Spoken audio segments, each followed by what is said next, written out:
Hello everyone, welcome to अड्डा 24/7। My name is शिखा पुरी और legal educator. और आज के क्लास में हम बात करने वाले हैं एमएच सेट लॉ 3 ईयर के बारे में। देखो, हर एक बच्चे को कंफ्यूजन रहती है क्योंकि एमएच सेट का जो पेपर है ना हमारा मार्च में है। मार्च 11, 13 ये जो है हमारी डेट्स है। अब इतने कम टाइम पे, आज की बात करूँ जनवरी, ठीक है, तो ये हमारा लगभग अगर मैं बोलूँ कि 2 महीने जो है, बिल्कुल क्रक्स में 2 महीने हमारे पास बचे हैं। और क्या हम इन 2 महीनों में इस एग्जाम की तैयारी कर सकते हैं या नहीं कर सकते? पहले तो मैं आपको बिल्कुल ना रियलिटी चेक आपको देने वाली हूँ कि बेटा थोड़ा टफ है 2 महीनों में तैयारी करना, ठीक है। आपको अपना शेड्यूल थोड़ा ना टाइट बनाना पड़ेगा चीज़ों को लेकर। आपको मैं बोल सकती हूँ कि 8 घंटे आप पढ़ लो, ठीक है। 6 घंटे से भी 7 घंटे से भी काम चल पड़ेगा, बट 8 घंटे भी हम पढ़ सकते हैं। 7 आवर्स भी ठीक है, ओके। मतलब अगर आपका जिस भी आपका माइंड सेट से आप काम कर रहे हो, कुछ चीज़ें ऐसी है मे बी आपने ना ही देखी हो, लेकिन आई एक्सपेक्ट कि आपको टॉपिक्स थोड़ा थोड़ा तो आइडिया होगा ना। नहीं आइडिया इस सेशन में पता चल जाएगा कि क्या क्या हमारा टॉपिक है, क्या क्या नहीं है।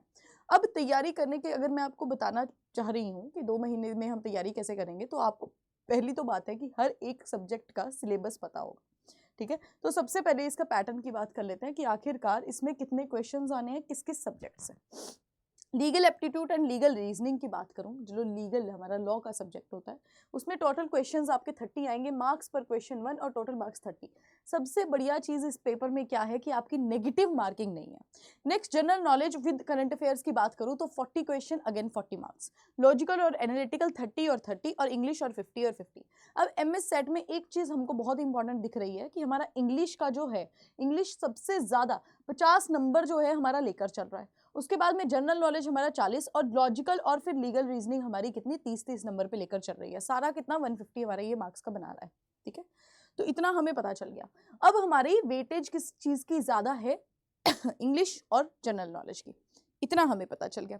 अब बात करते हैं कि अगर हमने लीगल एप्टीट्यूड पढ़ना है तो उसमें क्या क्या पढ़ना है। तो बच्चा हमारे लीगल एप्टीट्यूड, लीगल रीजनिंग में अलग अलग सब्जेक्ट्स हैं।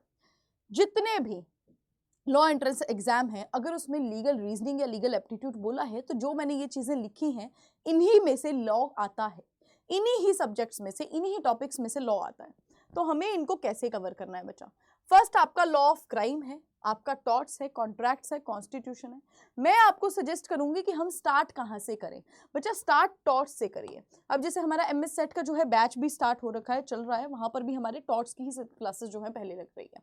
तो टॉर्ट्स क्या है? टॉर्ट्स में आपको सेक्शंस वगैरह नहीं है, आपको सिर्फ कंसेप्ट पढ़ने की जरूरत है। And those concepts are very easy. मतलब आपने उनको एक बार समझ लिया ना, बैड पेड वाले बच्चों से पूछ लीजिएगा किस तरह से हम टॉर्ट्स की क्लासेस कर रहे हैं। तो अगर आपने वो कंसेप्ट एक बार समझ लिया ना, तो आपको बार बार इतनी भी ज्यादा बार उसको पढ़ने की जरूरत नहीं होगी। जब आप एक बार उसको रिवीजन करेंगे तो आपको एकदम से याद आ जाएगा कि अच्छा ये कंसेप्ट था, ठीक है। उसके बाद में आई वुड सजेस्ट कॉन्ट्रैक्ट करिए, क्योंकि कॉन्ट्रैक्ट भी ईजी होता है, ठीक है। कॉन्ट्रैक्ट भी इजी होता है। उसके बाद मैं बोलूंगी आप कॉन्स्टिट्यूशन करिए, क्योंकि कॉन्स्टिट्यूशन को थोड़ा सा तवज्जो देना, तो कॉन्स्टिट्यूशन से क्वेश्चंस जो हैं वो ज्यादा बन जाते हैं। अब आपको मेन चीज है कि भैया हमारे इंपॉर्टेंट, जो मेजर इंपॉर्टेंट चीजें हैं कॉन्स्टिट्यूशन की, वही आपको पढ़नी है। सारा कॉन्स्टिट्यूशन पढ़ने नहीं बैठना है, बिल्कुल बिल्कुल जो इंपॉर्टेंट चीजें हैं वो आपको पता होनी चाहिए। और यहां पर आपसे ये एक्सपेक्ट नहीं किया जाता कि आपको आर्टिकल नंबर्स आते हो, आपको सेक्शंस आते हो, नहीं, बट आपको थोड़ा कंसेप्ट पता होना चाहिए। और कुछ जो बहुत ही इंपॉर्टेंट आर्टिकल्स हैं वो आपको पता होने चाहिए। फिर आप लॉ ऑफ क्राइम पे जाइए। अब अगेन वही क्वेश्चन कि लॉ ऑफ क्राइम में हम आईपीसी, सीआरपीसी पढ़े, या फिर जो हमारी न्यू आई है भारतीय न्याय संहिता वो सब पढ़े, या फिर बीएनएस या फिर बीएनएसएस पढ़े। तो ये मैंने आपको एक वीडियो मेरी प्रॉपर बनाई है जिसमें मैंने आपको बताया है कि हमें अब क्या करना पड़ेगा, ठीक है। तो मैं आपको ये भी बता देती हूँ, जब हम मैच में एमएच सेट में लॉ ऑफ क्राइम करेंगे तो आपके लिए पर्टिकुलरली मैं कंपेरेटिव स्टडी करवाऊंगी। कंपेरेटिव स्टडी मतलब हम पिछला जो लॉ है उसको भी देखेंगे, और ये जो बन रखा है लॉ उसको भी देखेंगे कि क्या की चेंजेस हैं, किस तरह से, क्योंकि आपका पेपर ऐसा ही आएगा बच्चे। जिस भी मेन जो की चेंजेस हुए हैं उसी में से ही पेपर आपका लॉ ऑफ क्राइम्स में आएगा। लीगल मैगजीम के लिए आपको बस एक दिन देना है, उसके बाद इसकी रिवीजन ही करनी है, ठीक है। लीगल जीके क्या होता है? लीगल जीके मतलब स्टैटिक जीके, कि आपको थोड़ा सा किसके बारे में पता होना चाहिए, कोर्ट्स की हायरार्की के बारे में थोड़ा पता होना चाहिए, थोड़ी चीफ जस्टिस के बारे में पता होना चाहिए, बस ये लीगल जीके का आता है। तो ये आपका रहा लीगल एप्टीट्यूड की क्या क्या चीजें किस किस में आती हैं। टॉर्ट्स के भी जो हैं वो मेन जो कंसेप्ट्स हैं वो आपको पता होने चाहिए, ठीक है, इसकी लाइबिलिटीज होती हैं, डिफेंसेस होते हैं, ये सब कुछ पता होना चाहिए। आपके कॉन्ट्रैक्ट में void agreements, essential for contracts, ये सब कुछ चीज़ें आपको पता होनी चाहिए। कॉन्स्टिट्यूशन में फंडामेंटल राइट्स बहुत ज़्यादा इंपॉर्टेंट हो जाता है, प्रेसिडेंट की पावर्स बहुत इंपॉर्टेंट हो जाती है। क्राइम में हमारा वही मर्डर, अरेस्ट वगैरह ये सब कुछ बहुत इंपॉर्टेंट हो जाता है। मैगजिम्स में बहुत इंपॉर्टेंट मैगजिम्स जो होती हैं वही चाहिए, और स्टैटिक जीके पे आपको मैंने बता दिया। तो अब लॉ कैसे करना है बच्चा, कितना समय, हम आज बात कर रहे हैं जनवरी की, ठीक है। तो आज अगर 9 जनवरी है और हम अगर बात करें कि 10 मार्च भी नहीं, मैं 5 मार्च तक लेके चल रही हूँ, तो हमारे पास बस ये टाइम है। अब इस टाइम में हमें देखना है कि हमें लॉ कैसे कवर करनी है। तो बच्चा मैं आपको ये बोलूँगी कि हर एक क्लासेस का, जैसे हमारी क्लासेस भी हैं, तो उसमें कॉन्ट्रैक्ट की मतलब देख लीजिए, अगर 7 क्लासेस हैं, टॉर्ट्स की जैसे 5 क्लासेस हैं, मतलब एक घंटा, मतलब 5 घंटे टॉर्ट्स के लिए दिए गए हैं उस तरह से। तो आपको भी उसी तरह से स्टडी करनी है कि मुझे इतने कंसेप्ट क्लियर हो जाने चाहिए, तो दो घंटे मतलब एक चीज़ पे आप लगा दीजिए, टॉपिक पे लगा दीजिए। इस तरह से हमें लीगल एप्टीट्यूड को कवर करना है। उसके बाद में आपका लीगल रीजनिंग आ जाता है। लीगल रीजनिंग में ये सारे के सारे आपको टॉपिक्स रहे, एनालॉजी आ गया, रिलेशनशिप आ गया, आइडेंटिफिकेशन, डिफरेंट पैटर्न्स आ गया, sets and arguments, reasoning by analogy, puzzles आ जाता है, कंक्लूजन आ जाता है, सीरीज आ जाती है, blood relation, direction based questions, Venn diagram, ये सारे का सारा टॉपिक इसका है लॉजिकल रीजनिंग का। अब लॉजिकल रीजनिंग में हमें ये पहचानना पड़ेगा कि इंपॉर्टेंट कौन सी चीजें हैं और इतनी भी ज्यादा जो नॉन इंपॉर्टेंट या फिर जो ईजी चीजें हैं वो कौन सी है। तो बच्चा लॉजिकल रीजनिंग में जो टफ पार्ट आता है ना, वो पजल्स हो जाता है। डिस्टेंस डायरेक्शन के क्वेश्चंस थोड़े आपको टफ लग सकते हैं, लेकिन जो इजी है वो हमारी क्या हो जाती है, जैसे सेट्स एंड आर्ग्यूमेंट्स हमारे इजी हो जाते हैं, कंक्लूजन बेस्ड चीजें जो होती हैं वो इजी हो जाती है, हमारा ब्लड रिलेशन बहुत इजी हो जाता है, ठीक है। तो इनके लिए ब्लड रिलेशन वगैरह के लिए आपको कंसेप्ट समझने में एक दिन लगेगा, आपको पूरा कंसेप्ट भी समझ में आ जाएगा। उसके बाद बस प्रैक्टिस करनी है, आपको पहले पूरे कंसेप्ट समझने हैं, उसके बाद में logical reasoning is nothing but a practice. आपको प्रैक्टिस करनी ही पड़ेगी और इसका कोई उपाय है ही नहीं। तो प्रैक्टिस कैसे करनी है, मॉक्स बच्चा जितने मॉक्स दे सकते हो उतने, हमारे लॉ के जो है आप मॉक्स ले सकते हो, ठीक है, बहुत ज्यादा इंपॉर्टेंट है। और एमएस सेट का मैं तो सच में आपको रिकमेंड करूंगी, जो हमारा पेड बैच चल रहा है वो आपके लिए बहुत ही ज्यादा लाभदायक है, उसको प्लीज आप इनरोल उसमें कर सकते हो, क्योंकि उसकी क्लासेस स्टार्ट हो गई हैं और वो आपका 16 फेब तक आपका कवर हो भी जाएगा, मतलब आपको रिवीजन के लिए भी टाइम मिल जाएगा। और अगर आप चाहेंगे तो रिवीजन की क्लासेस भी आई विल रिकमेंड कि वो भी क्लासेस स्टार्ट हो जाए, ठीक है। आपको बस पूरी 80 कोड यूज करना है। अब वर्बल एंड नॉन वर्बल, अब देखो अगर आपको बुक्स का अज है कि मैम बुक्स हमें चाहिए, वैसे तो अभी बोलूँ कि बुक्स को रहने दो, मॉक्स पे ही लगे रहो, मॉक्स को कर लो, लेकिन अगर आपको बुक्स तब भी चाहिए तो भैया वर्बल एंड नॉन वर्बल के लिए आर.एस. अग्रवाल की बुक है, वो बहुत इंपॉर्टेंट हो जाती है, और एनालिटिकल रीजनिंग के लिए एम.के. पांडे आप कर सकते हो, ठीक है। ये बुक्स हमारी आ जाती हैं, लेकिन तब भी मैं बोलूँगी कि मॉक्स करो, बुक्स में भी मॉक्स दिए होते हैं क्वेश्चंस होते हैं उनको प्रॉपर कर सकते हो। उसके बाद में मैं बात करूं जनरल नॉलेज और करंट अफेयर्स की। अब जीके मतलब जो स्टैटिक जीके होती है, एक बात याद रखो बच्चा, स्टैटिक जीके भी ज्यादातर वही आती है जो करंट में चल रहा होता है। मतलब अगर करंट में कोई भी चल रहा है इशू, जैसे लक्षद्वीप का, अभी जैसे हमारे प्राइम मिनिस्टर मोदी लक्षद्वीप गए थे किसके लिए, उसके टूरिज्म को बढ़ाने के लिए, तो आपको उसके स्टैटिक जीके में लक्षद्वीप के बारे में चीजें पूछ सकते हैं, क्योंकि करंट में वो चीज आई थी, ठीक है। तो इस तरह के क्वेश्चन बन जाते हैं। हिस्ट्री आपका आ जाता है, general science, civics, geography, economics, politics, science and technology, इनसे कोई क्वेश्चंस पूछ लिए जा सकते हैं। तो इनको किस तरह से कवर करना है, यूनिवर्सल की बुक आती है बच्चा, उसमें एमसीक्यूज वगैरह आपको भर भर के दिए होंगे, यूनिवर्सल की बुक से आप कर सकते हो। बाकी मैं बार बार बोल रही हूँ कि हमारा पेड बैच तो चल ही रहा है, उसमें तो ये क्लासेस चलेंगी ही चलेगी, ठीक है। बट बाकी अगर आप चाहते हो बुक, तो फिर यूनिवर्सल की बुक में आपको थोड़ा सा करना पड़ेगा इन्वेस्टमेंट। करंट अफेयर की बात करूं तो अवार्ड्स एंड ऑथर्स होते हैं, अचीवमेंट्स होती हैं, बुक्स एंड ऑथर्स हो गए, एग्रीकल्चर के बारे में पूछ लिया, इन्वायरमेंट के बारे में पूछ लिया, जो भी कोई समिट हुई है, कोई भी ट्रीटी हुई है, उस तरह से ये क्वेश्चन आते हैं। अब करंट अफेयर आपको कब से कब तक पढ़ने हैं, सबसे इंपॉर्टेंट क्वेश्चन ये होता है, तो 1 साल का करंट अफेयर हमें कवर करना होता है। अब आपके पास 2 महीने का टाइम है इस 1 साल की कवर को करने के लिए। तो हमारी अड्डा की मैगजीन जो है वो आपको मिलती है, ठीक है।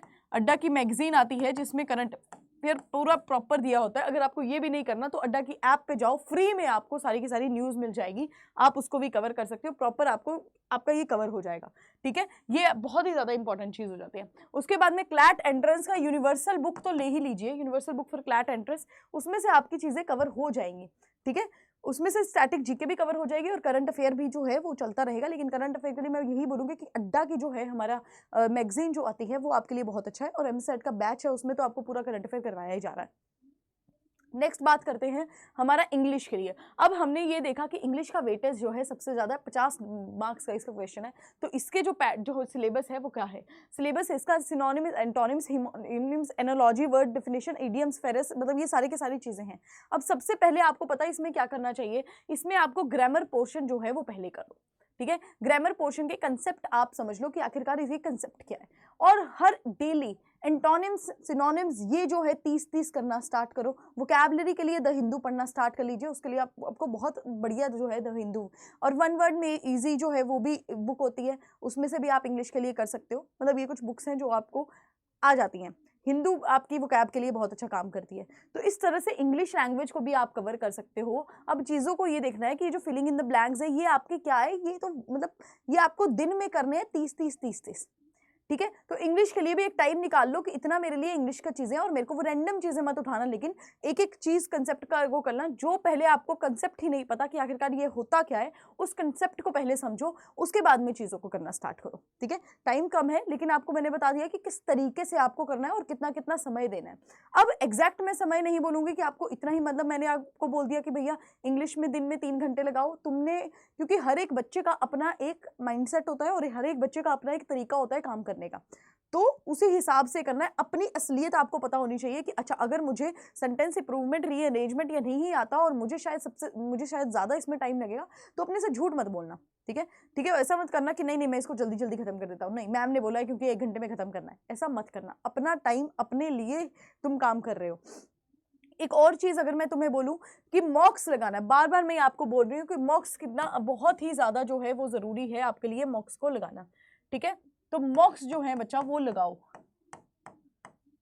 मॉक्स जितना हो सकता है उतने मॉक्स करिए, क्योंकि प्रैक्टिस करना बहुत ज़्यादा ज़रूरी है आप लोगों के लिए। अगर आपको देखो मैंने आपको बताया ना कंसेप्ट ही नहीं पता किसी चीज़ के, तो कंसेप्ट के लिए तो प्रॉपर हमारा एमसेट का बैच, मैं बार बार बोल रही हूँ ये बहुत ही ज़्यादा क्योंकि तुम लोगों के लिए इंपॉर्टेंट है, ये हमारा बैच जो है 2024 का चल रहा है, ठीक है। इसमें प्लीज़ इनरोल कर लीजिए, आपका काम बन जाएगा, मैं सच में बोल रही हूँ आपका बहुत अच्छे से काम बन जाएगा।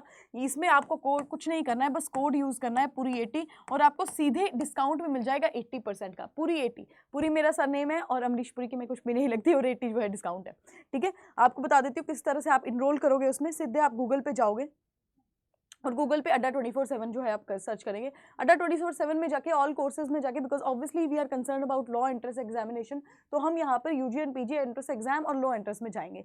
उसके बाद में हमें पता है कि हमें एमसेट का जो है वो एमएस सेट का जो है क्लियर करना है, तो एमएस सेट का ये आपके पास ऑप्शन बना हुआ है। और ये हमारा जो 2024 का 5 ईयर क्लासिक और 3 ईयर क्लासिक बैच भी है।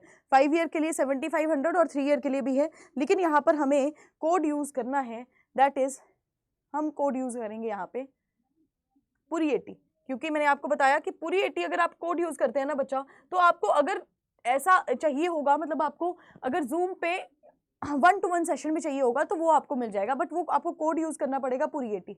तो आपका सीधे यहाँ पर देखिए 80% डिस्काउंट हो गया, कूपन कोड अगर आपने पूरी 80 यूज़ करते हो। तो ये बैच तो मतलब मैं सच में आप लोगों को बोल रही हूँ, एमएस सेट आप प्रिपेयर कर रहे हो, this batch is for you guys, आप लोगों के लिए ये बैच बना हुआ है। इसमें आपको कुछ भी दिक्कत नहीं आने वाली है, क्योंकि टाइम कम है। पता क्या होता है कि जब टाइम कम होता है ना, अगर आप YouTube पे बस सर्च मारते रह जाएंगे और कुछ भी नहीं हो पाएगा, और अपने से भी करोगे ना तो अभी इतना टाइम नहीं है। आपको एक सिस्टमैटिक स्टडी और ऐसी स्टडी चाहिए कि जिस टीचर को ये पता हो कि क्या आना है क्या नहीं आना है, ठीक है। तो आप लोगों के लिए ये बैच बना है, this batch is very important for you guys. तो इस कोड को पूरी 80 को यूज करेंगे और आपको डिस्काउंट सीधे 80% मिल जाएगा, ठीक है। तो आज का सेशन यहीं पे खत्म करते हैं, नेक्स्ट सेशन में मिलते हैं। बता प्लीज अपना ध्यान रखो, अपनी हेल्थ का ध्यान रखो, तैयारी अच्छे से करो, हो जाएगा क्लियर, टेंशन की कोई बात नहीं है, ठीक है। थैंक यू सो मच बच्चा।